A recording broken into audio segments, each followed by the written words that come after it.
So good day mga boss, for today's video gagawa na naman tayo ng aquascaping dahil wala tayong magawa. So marami tayong mga natirang materyales ng pag-aquascape. So yan, kinakasa ko na nga yan. So chinecheck ko muna kung ano yung pinakamagandang pwesto niya.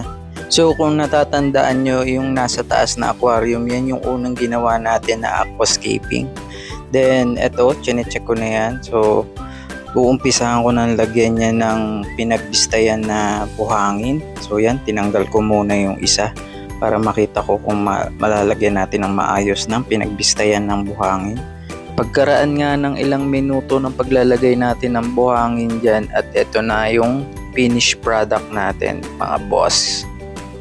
At ito na nga, natapos na natin yung paglalagay ng buhangin at mga kahoy. So umpisahan naman natin lagyan ng tubig. At ito na nga, natapos na natin lagyan ng tubig. So yan, kung mapapansin nyo mga boss, na bago yung forma ng mga kahoy kasi yung mga kahoy naglulutangan, kaya ang ginawa ko, pinagpatong-patong ko sila para hindi sila lumutang, tapos yung pinakamabigat yung nasa taas na yan.